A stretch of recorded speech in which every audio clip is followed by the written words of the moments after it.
کیوں اللہ رب العزت یہ کہہ رہا ہے کہ اقرا؟ سب سے پہلے علم کی ترغیب کیوں ہے؟ سب سے پہلے پڑھنے کو کیوں کہا جا رہا ہے؟ اور باتوں پر بات نہیں ہو رہی، اس پر توجہ کیوں دی جا رہی ہے؟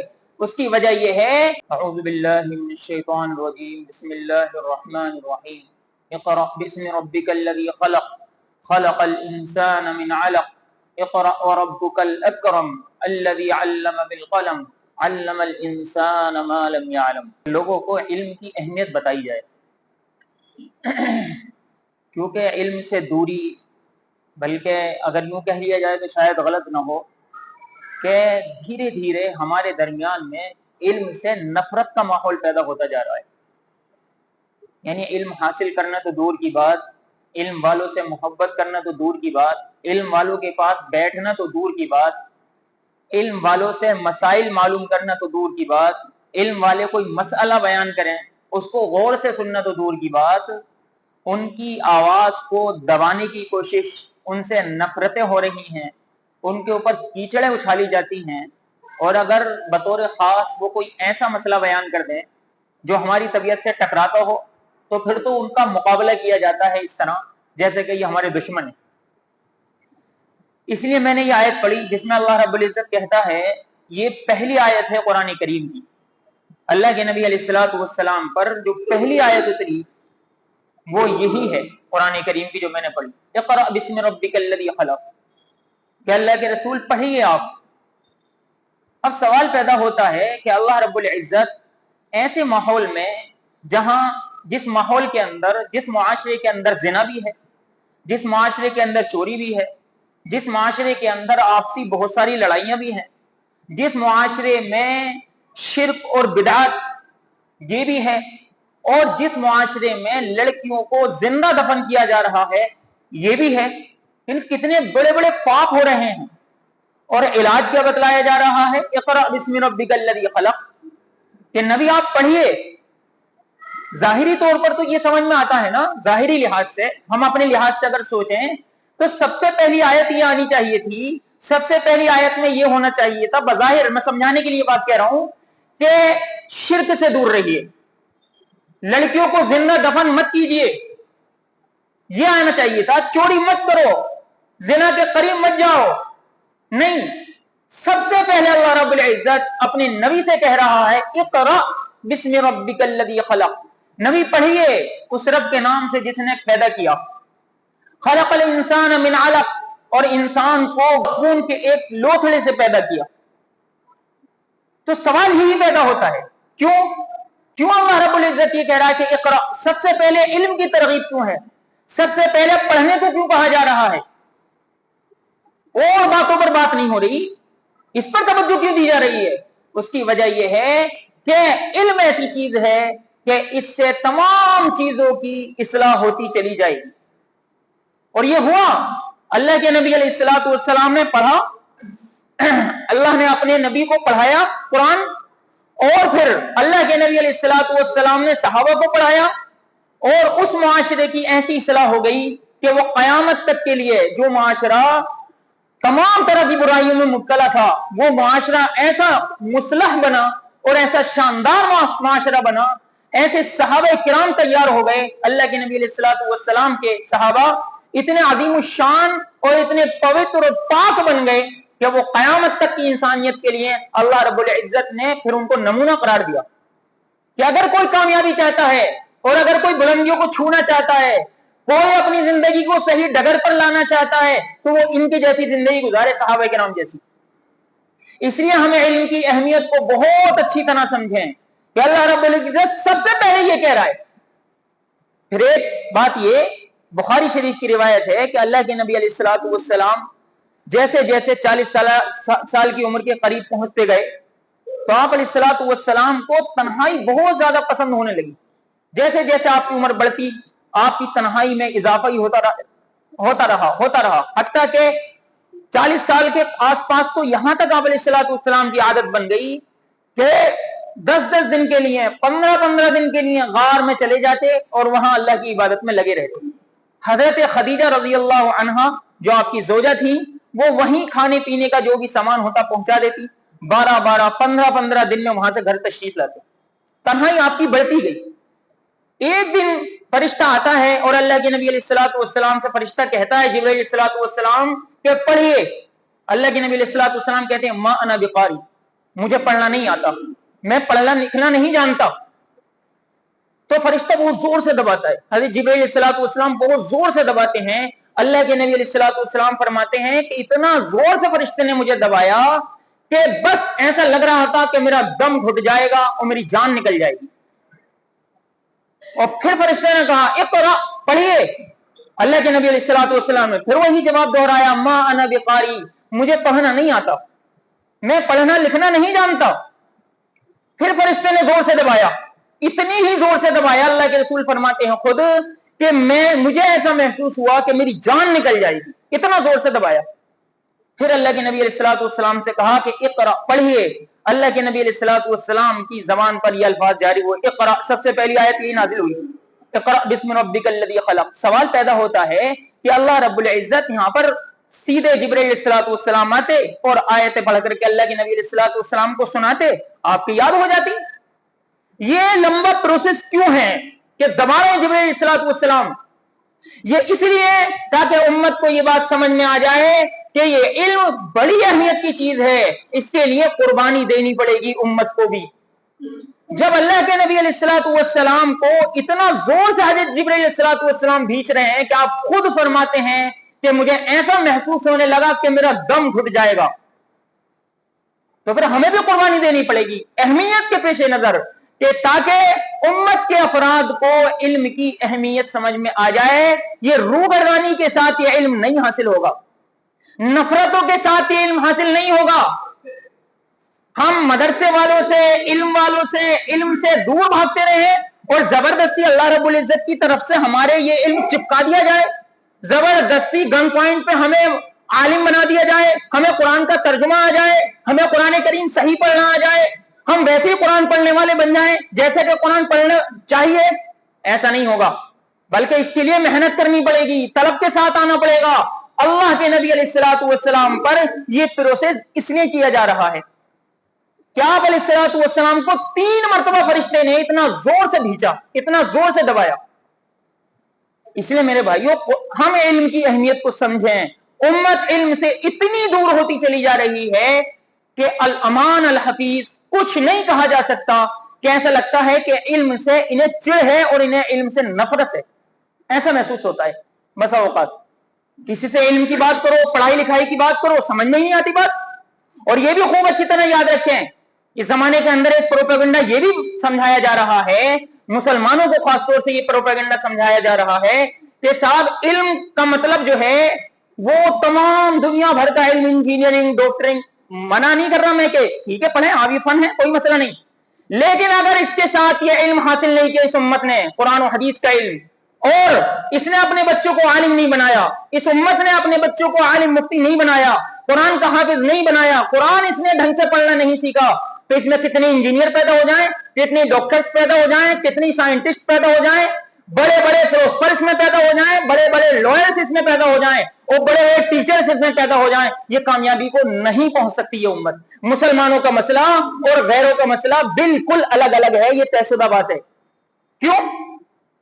इसी आयत से ये बात पता चलती है कि जहां तक टेक्नोलॉजी का मसला है, जहां तक इंजीनियरिंग का मसला है, जहां तक डॉक्टरी का मसला है, जहां तक वकील बनने का मसला है, तो ये सारी चीजें कुफारे मक्का के अंदर मौजूद थी, सब चीजें मौजूद थी। इसके बावजूद अल्लाह ताला कह रहा है नबी पढ़िए।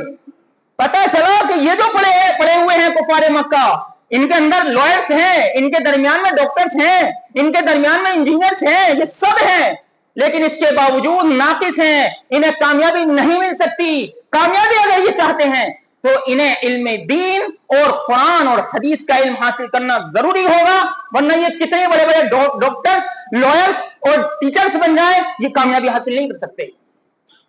वो अच्छी तरह समझे ये बात। और ये जो हमारे जहनों के अंदर बात है ना, ये कि जमाने में टेक्नोलॉजी बहुत आगे चलेगी, बहुत आगे चलेगी, ये जबरदस्ती का फलसफा है, इसकी कोई हकीकत नहीं है। हर जमाने के अंदर अल्लाह रब्बुल इज्जत रज़्ज़ाक है। रज़्ज़ाक के माने आते हैं जरूरत का पूरा करने वाला, उस हिसाब से जो इंसान की जरूरत हो। अल्लाह ताला हर जमाने के अंदर उस जमाने के लिहाज से टेक्नोलॉजी पैदा करता है, हर जमाने के अंदर साइंटिस्ट पाए जाते हैं, हर जमाने के अंदर बड़े बड़े डॉक्टर्स होते हैं, हर जमाने के अंदर इंजीनियर्स होते हैं। ये जबरदस्ती का हवा हमारे दिलो दिमाग के ऊपर बिठा दिया गया है। ऐसा लगता है कि जैसे इस जमाने से पहले जो सदियां गुजरी हैं, उस जमाने के लोग न पहनना जानते थे, न बिल्डिंगें बनाना जानते थे, और वो सारे जो है बीमारियों की वजह से मलिया मैट हो गए, खत्म हो गए, क्योंकि उनके दरमियान में अच्छे डॉक्टर्स नहीं थे। आप खुद सोचें, अगर ऐसा होता तो हम पैदा हो जाते? डॉक्टर्स के न होने की वजह से अगर हमारे बाप दादे दुनिया से ही चले जाते, क्योंकि भाई अच्छे डॉक्टर्स नहीं थे, तो हम दुनिया के अंदर आ जाते। ये बिला वजह की बात है, जबरदस्ती का हवा हमारे दिलो दिमाग पर बैठा दिया गया है। इसकी हकीकत कुछ भी नहीं है। ये तो ऐसी चीज है कि अल्लाह रब्बुल इज्जत ये तो खुद ब खुद यानी ऑटोमेटिकली हमारे दरमियान में डॉक्टर्स पैदा होते रहेंगे, इंजीनियर्स पैदा होते रहेंगे। हाँ, इतनी बात जरूर है कि अगर हमने इन चीजों की वजह से इल्म दीन को पीछे छोड़ा तो फिर ये डॉक्टर्स ऐसे पैदा होंगे कि ये गुर्दे बेचेंगे लोगों, मरीजों के निकाल के, फिर ये ऐसे डॉक्टर्स पैदा होंगे। और अगर हमने इस इल्म दीन को पीछे किया तो फिर ये ऐसे इंजीनियर्स पैदा होंगे कि जैसे मालिक की निगाह बचेगी फौरन कहेगा कट्टा बचा ले सीमेंट का, कम डाल सीमेंट ताकि मेरी बचत हो जाए, फौरन चोरी मारेगा ये। ऐसे इंजीनियर्स पैदा होंगे। और अगर इल्म दीन को इसके साथ नहीं जोड़ा, मैं मुसलमानों की बात कर रहा हूं, गैरों की बात नहीं कर रहा, मैं मुसलमानों से खिताब कर रहा हूं, मैं मोहम्मद रसूलुल्लाह सल्लल्लाहु अलैहि वसल्लम के मानने वालों से बात कर रहा हूं, गैरों की बात नहीं कर रहा मैं। अगर इल्म को नहीं जोड़ा तो हालात ये बनेंगे कि ये लॉयर होगा लेकिन पैसों के चक्कर में ये कातिल को मकतूल बना देगा और मकतूल को कातिल बना देगा। बल्कि एक वकील साहब ने तो मुझे यहां तक बताया कि बाकायदा वकील साहब मशवरा देते हैं सामने वाले को फंसाने का कि ये जो देख सामने वाला है ना, ये कैसे फंसेगा, इसके बहनों के खिलाफ रिपोर्ट करा दे, क्योंकि बहन के मसले पर आकर के दबेगा तेरे सामने आकर के ये, हालांकि उसे पता भी नहीं। सास के खिलाफ रिपोर्ट करा दे, इसकी मां को फंसवा दे, इसकी बहन को फंसवा दे। कितने हैं, आप जेल में जाकर के मुलाकातें करें, उन्हें पता तक नहीं है कि हमें क्यों जेल के अंदर डाला गया, उन्हें यह भी पता नहीं है, लेकिन क्यों? सिर्फ जबरदस्ती झुकाने के लिए किसी इधर उधर के आदमी को फंसवा दो। अगर इल्म दीन को इसके साथ नहीं जोड़ा गया, मैं बड़ी अहम बात अर्ज कर रहा हूं, खुदा करे हमारे समझ में आ जाए, अगर इल्म दीन को साथ में नहीं जोड़ा गया, इंजीनियर के और डॉक्टर्स के और वकला के और मास्टर्स के और टीचर्स के, जजेस के, अगर इल्म दीन इन्होंने हासिल नहीं किया, कुरान और हदीस से ये नहीं जुड़े, तो मैं बहुत बड़ी बात कह रहा हूं, इसी तरह गुर्दे बिकते रहेंगे और उम्मत बर्बाद होती रहेगी, होता रहेगा। ये देखने हम हालात जाकर के डॉक्टर्स 50% डॉक्टर्स, बल्कि इससे ज्यादा, मैं अगर ये बात कह दूं शायद गलत ना होगा, कि जबरदस्ती रिपोर्ट लिखते हैं सिर्फ इसलिए, रिपोर्ट की कोई जरूरत नहीं होती, सिर्फ इसलिए रिपोर्ट लिखते हैं कि उसका कमीशन तय है, वो कमीशन ला करके इसके हवाले करेगा, सिर्फ इसलिए रिपोर्ट लिखते हैं।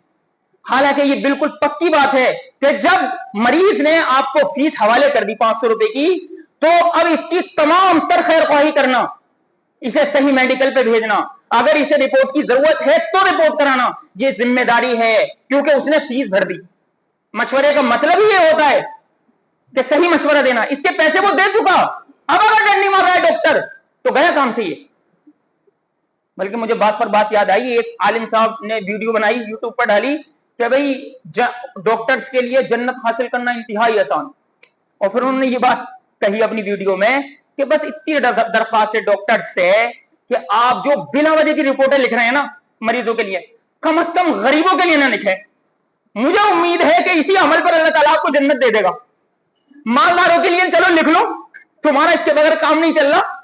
बड़े उससे कह रहे थे बेचारे आलिम साहब कि कम से कम हैसियत देख लो कि अगर गरीब है तो बस इसका तो जरा ख्याल कर लो।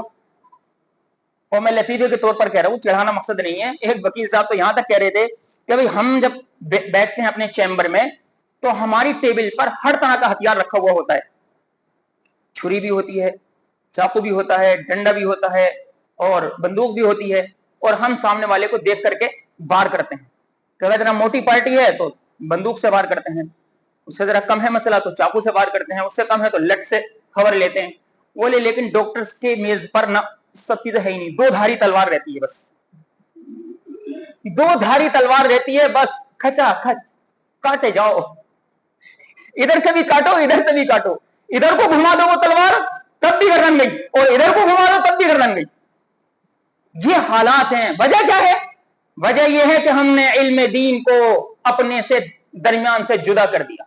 इल्म दीन को हमने क्या समझा कि मस्जिद के इमाम साहब का काम है इल्म दीन हासिल करना, और मदरसे के मुदर्रिसीन का काम है इल्म दीन हासिल करना, बाकी हमारा ये काम नहीं है।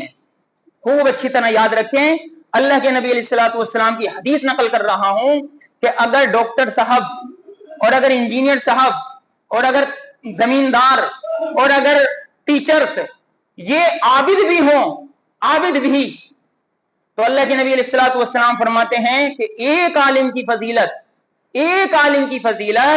एक आबिद पर ऐसी है कि अल्लाह के रसूल खुद फरमाते हैं, मुझे कहते हुए डर लग रहा है लेकिन तर्जुमा करने में कोई मसला नहीं, कि अल्लाह के रसूल खुद फरमाते हैं कि ऐसी फजीलत समझो जैसे मेरी फजीलत तुम में से अदना सहाबी पर। नबी का क्या मकाम है, समझाने के लिए अल्लाह के रसूल फरमा रहे हैं, ऐसे नहीं कि बिल्कुल उनके पैरेलल हो गया ये आलिम ना, नबी का तो दर्जा कोई हासिल कर ही नहीं सकता, लेकिन समझाने के लिए कह रहे हैं कि एक आलिम की फजीलत एक आबिद पर ऐसी है जैसे मेरी फजीलत तुम में से अदना आदमी पर। और लॉजिकली ये बात समझ में भी आती है, क्योंकि जाहिल को गुमराह करना शैतान के लिए बहुत आसान होता है, बहुत आसान। इसको मैं मिसाल से समझाऊं कि जाहिल आदमी अगर, यानी जिसके पास इल्म दीन नहीं है, अगर उसे थोड़ा सा तहज्जुद की इशराक की तौफीक हो जाए, एतकाद में बैठ जाए, थोड़ा तस्वीर भी हाथ में आ जाए, बस मैं कई मरतबा ये बात कह चुका हूं कि फौरन वो ये कोशिश करता है कि लाओ मुझे रजिस्टर लाओ, और हम फहरिस्त बनाते हैं जन्नतियों की और जहन्नमियों की, कि ये लोग जन्नती और ये लोग जहन्नमी। अपने आप को इतना बड़ा समझ लेगा कि बस इबादत भी खाक में मिला देता है। लेकिन आलिम क्या होता है, क्योंकि आलिम इल्म पढ़ा हुआ होता है, जितना उसका इल्म बढ़ता रहेगा उसके अंदर आजिज़ी, तवाज़ो, झुकाओ, वो अपने आप, क्योंकि इल्म की रोशनी में वो अपने आप को जज कर रहा होता है कि मैं कितने पानी में हूं। वो देख रहा होता है कि मेरी नमाजें कैसी हैं, मेरा रोजा कैसा है, मैं लोगों की कितनी गीबतें कर रहा हूं, वो जज कर रहा होता है, वो अपनी तरफ को देख रहा होता है। उसके सामने आईना आ गया तो वो देख रहा है, आईने में अपनी सूरत देख रहा है कि मैं कितने पानी में हूं। ये इल्म का बड़ा फायदा है। इसलिए मेरी पूरी तकरीर का आज का खुलासा ये है कि मदरसे खुल रहे हैं, छुट्टियां पूरी हो चुकी हैं, हम में से हर एक ये कोशिश कर ले तो बड़ा अच्छा होगा कि हमारे घर में एक बच्चा आलिम बन जाए, ताकि हम उससे अपनी दीनी मसाइल हल करा सकें, दीनी मसाइल हल करा सकें। वरना इतने बड़े बड़े मसलों से लोग नावाकिफ हैं कि मैं तसव्वुर नहीं किया जा सकता कि कितने कितने बड़े मसलों लोगों को पता ही नहीं है कि ये भी अच्छा मसला है, ये भी ऐसा है मसला। और हत्ता कि यहां तक फिर कि पता ना होना तो बहुत दूर की बात, पता ना हो चलो फिर भी यह है कि आदमी ना पता है और ये जान रहा है कि मुझे पता नहीं है ना, अगर कोई उसको बता दे कि भाई ये मसला ऐसा है, कुरान और हदीस की रोशनी में बता दे, तर्जुमा करके बता दे, तो बजाय इसके कि वो गर्दन झुका दे, वही जहालत, मर्ज तो एक लग गया है ना, मर्ज तो एक लगा हुआ है, जहालत की वजह से बजाय इसके कि मान जाए ना कि यार ये नई मसला सुन रहे हैं हम, नया मसला तो जाहिर सी बात है सुनोगे कि सुबह से शाम तक अपनी दुकान से फुर्सत नहीं, फिर शाम से सुबह तक सोने से और टीवी देखने से और जो है मोबाइल चलाने से फुर्सत नहीं, कभी तुम किसी आलिम के पास बैठते नहीं, बयान तुम नहीं सुनते, असर के बाद की तालीम में तुम नहीं बैठते, और फजर के बाद की तालीम में बैठने का तुम्हारे पास टाइम नहीं, तो जाहिर सी बात है मसला तो नहीं होगा, ये बिल्कुल तयशुदा बात है, तुम्हें तो नहीं लगेगा ये मसला, बिल्कुल समझ में आने वाली बात है, ये नया ही लगेगा। इसलिए बहुत अदब से ये दरख्वास्त है, बड़े प्यार भरे अंदाज में ये बात कह रहा हूं कि हम अपना रिश्ता इल्म दीन से जोड़ें, कोशिश करें कि हम अपने एक बच्चे को आलिम बना दें, 2-3 बच्चे हैं एक आलिम बन जाए, ताकि वो हमारी दीन की जरूरत पूरी कर सके, उससे अपने मसाइल हल कराना दीन के मुताबिक आसान हो जाए। और ये चूंकि मौका है, सीजन है, मदरसों में दाखिले हो रहे हैं, अपने बच्चों का मदरसों में दाखिला कराएं। और एक छोटी सी बात, अगरचे टाइम हो रहा है लेकिन थोड़ा सा बर्दाश्त कर लें, कि ये भी याद रखें कि अल्लाह रब्बुल इज्जत हमारे दीन का मुहताज नहीं है। हम सारे मदरसों के मुखालिफ हो जाएं, सारे मौलवियों को गाली देने लगे, सारे इनसे नफरत करने लगे, अल्लाह का दीन फिर भी महफूज रहेगा। अल्लाह ताला इसी मुखालफत के माहौल में ऐसे लोगों को तैयार करेगा, लाएगा, जो इस तमाम तर मुखालफत के बावजूद दीन की हिफाजत करेंगे और कर रहे हैं, करते रहेंगे। तय है ये बात। बस मसला मेरा और आपका है कि अगर मेरा कुछ इसमें लग गया, मेरा बच्चा आलिम बन गया, मेरा बच्चा मुफ्ती बन गया, अब उसके जरिए से जितने लोग हिदायत पर आएंगे तो उसे बेटे को तो सवाब मिलेगा ही, اس سے پہلے باپ کو ملے گا. بیٹے کے ہر عمل کا ثواب باپ کو ملتا ہے بغیر ثواب کی نیت کے بھی. یعنی بیٹا نماز پڑھے اور یہ طے بھی نہ کرے, یہ سوچے بھی نہ کہ اس کا ثواب میرے باپ کو مل جائے. اللہ رب العزت نے یہ عجیب ہی چیز بنائی ہے کہ آٹومیٹیکلی ثواب ابا کے کھاتے میں, سارے ثواب. اسی پر بلکہ ایک بات میں کہہ دوں کہ لیکن اس زمانے کے اندر ہم تو ہمارے دو پہ لگے پڑے. ارے 2 بچے ہوں گے تو 2 کا ثواب ملے گا, اور 10 بچے ہوں گے تو اپنا کھاتا بلا وجہ گھاٹے میں کرے ہوئے ہیں. 10 ہوں گے تو 10 کا ثواب ملے گا نہیں, ایک ساتھ 10 پاروں کا ثواب, ایک ساتھ 20 پارے, 30 پارے. اللہ تعالیٰ عمل کی توفیق عطا فرمائے.